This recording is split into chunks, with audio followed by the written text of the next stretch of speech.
El futuro ya no es lo que era y el pasado se ha vuelto impredecible por Rafael Iglesias. El texto habla acerca del crecimiento, el crecimiento de las ciudades. Plantea que hoy en día los crecimientos van cambiando y ya no es tan necesario y no tiene tanta importancia el establecimiento en sí. Y lo podemos comparar con los bancos antiguos, que son imponentes, son de una jerarquía alta, y antes se tenían otras expectativas acerca de los bancos o de otros establecimientos, y hoy en día se perdió. Ya no es necesario ir a un lugar, a un sitio en específico, porque tenemos, por así decirlo, todo el mundo en nuestras manos. Tenemos el acceso a Internet. Más que nada, Iglesia habla sobre la tecnología y cómo influencia nuestras vidas hoy en día y cómo puede llegar a influenciar en un futuro. Plantea qué va a ser la arquitectura con la tecnología. ¿Va a ser necesaria? Porque si planteamos que tenemos todo el mundo en nuestras manos, no es necesario salir de casa, no es necesario ir a un lugar en específico, nos quedamos, por así decirlo, encerrados y ya no va a ser necesario un establecimiento. Y si vamos atrás, podemos decir que las máquinas nos reemplazó. La máquina vino a reemplazar. Y si vamos más atrás, llegamos a la globalización. Que la globalización tiene su lado bueno, que son los avances tecnológicos, pero también tiene ese lado oscuro que es el poder que tiene para controlar los medios de producción. Y esto obviamente genera desocupación. En el texto, Rafael dice lo siguiente: las máquinas han llegado a modificar la realidad. Hoy las nuevas tecnologías crean la realidad. Y nuevamente vuelve a plantear el futuro de la arquitectura respecto a la tecnología, respecto al Internet, respecto a lo que vamos a hacer nosotros como arquitectos. Más que nada, este texto es una alerta, por así decirlo, es un zarandeo para que tomemos conciencia de, de qué medidas vamos a tomar nosotros como futuros arquitectos e incluso como estudiantes, de qué vamos a esperar para nosotros mismos, para nuestra generación y para los nuestros. Gerardo Caballero. La impresión de la inmensidad del campo marca una profundidad y da perspectiva al lugar. Lo enmarca en su conjunto, volviéndolo parte de él.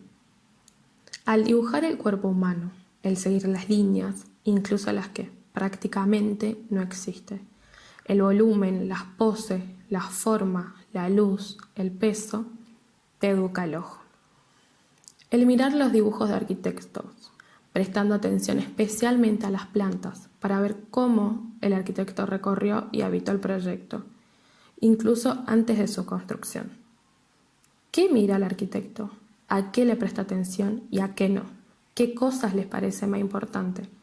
Es como una especie de código, una manera de hacer y de pensar en ese momento. No se deja llevar por lo obvio, va más allá de lo construido. El proyecto no debe ser lindo geométricamente. Al ver el problema o lo que necesita la obra, la forma se da sola. Va a ser más orgánica y real, no una forma ideal. Esto lleva a que, por lo tanto, es necesario habitar y recorrer antes de proyectarlo. Al analizar un proyecto, lo importante es tener en cuenta lo que lo rodea y cómo lo afecta. A veces, a la arquitectura hay que pensarla como un hecho más cotidiano, algo más natural. Está buena la arquitectura compleja, no la complicada.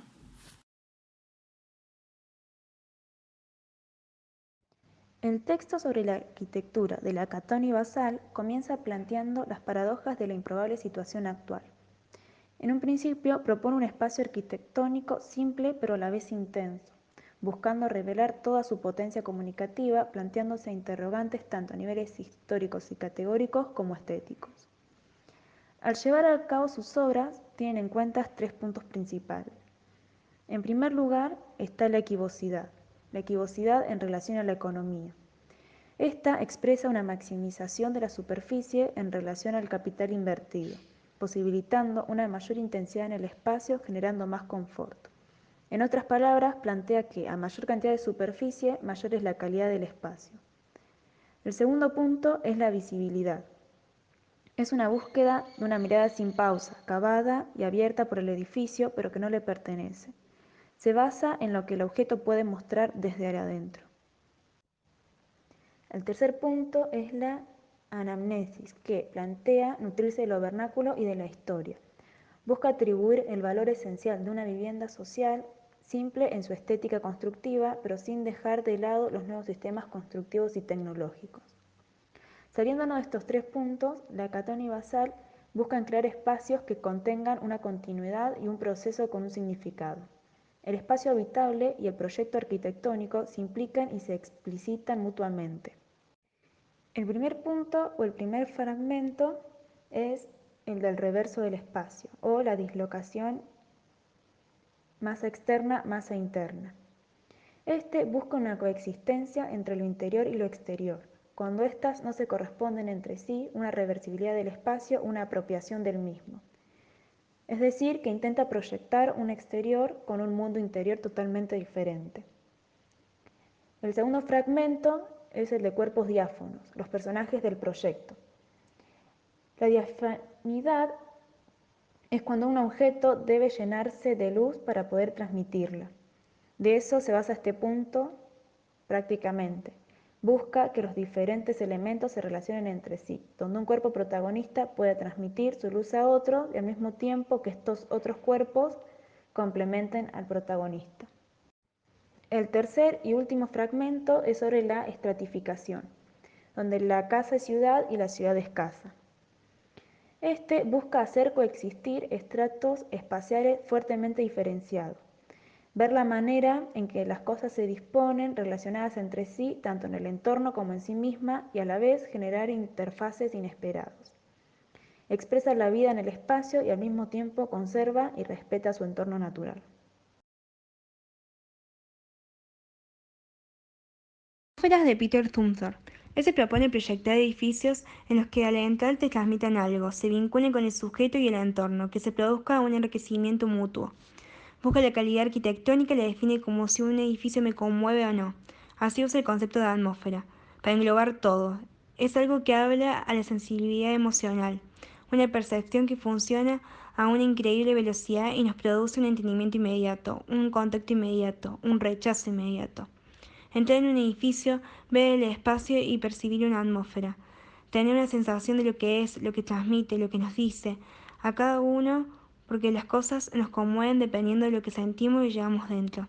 Similar a la primera impresión que generamos cuando conocemos a una persona por primera vez. ¿Cómo proyecto un edificio que me conmueva y transmita una atmósfera? Peter lo sintetiza en 9 conceptos inherentes a la arquitectura y 3 agregados importantes para él.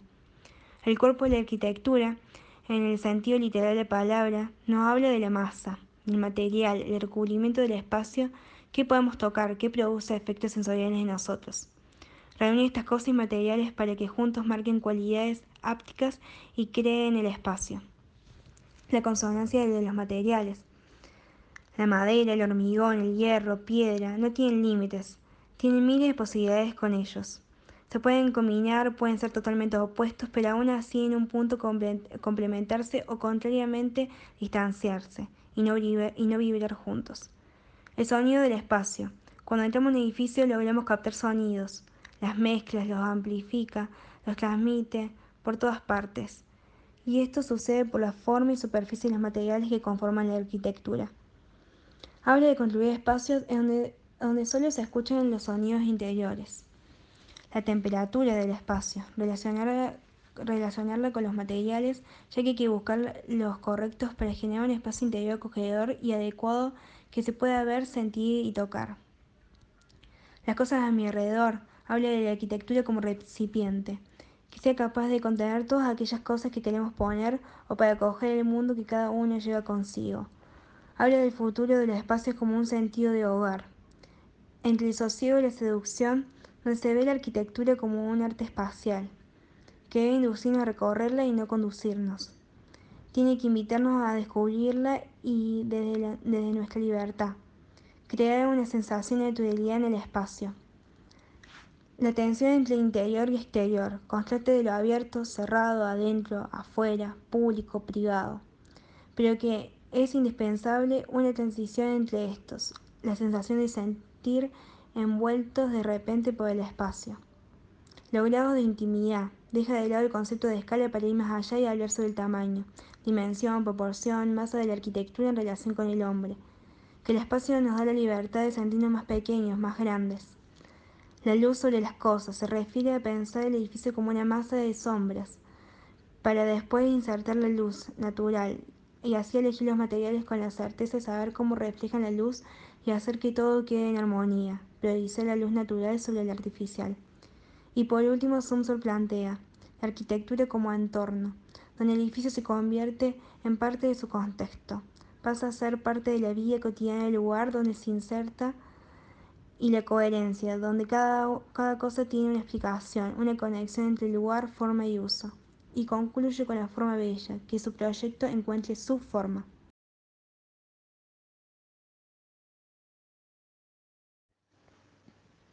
Las obras de Smiljan Radić buscan romper con la antinomia que presenta la arquitectura. Trabajando con la relación desde el interior hace que pares de contrarios convivan en un mismo ejemplo. Busca crear un conjunto de relaciones no definidas por la contraposición jugando con los opuestos. Las formas que Radić proyecta derivan de la transcripción a otras escalas de modelos totalmente distintos a la lógica de edificación, convirtiendo así a su arquitectura en figurativa o imitativa. Por esta razón, generalmente los edificios son indiferentes al lugar en que se encuentra, hablando desde el punto de vista morfológico. Maneja sus diseños con libertad, sin constricciones ni limitaciones, desde su estética hasta la materialidad.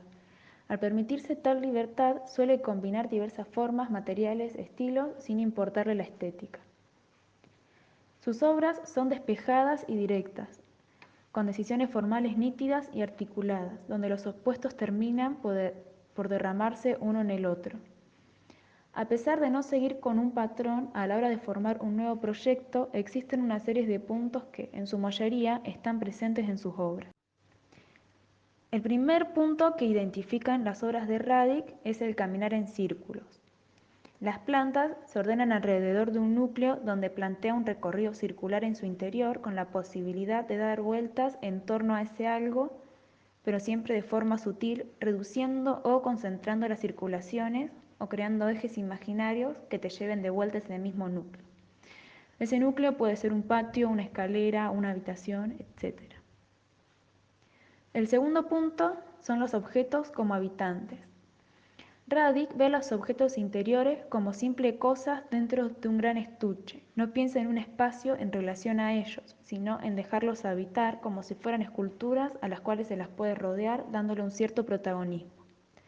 A estos objetos también se le suman los elementos arquitectónicos, que, más allá de su utilidad y parte del conjunto, busca darles también un protagonismo propio. Como tercer y último punto está la destrucción y construcción.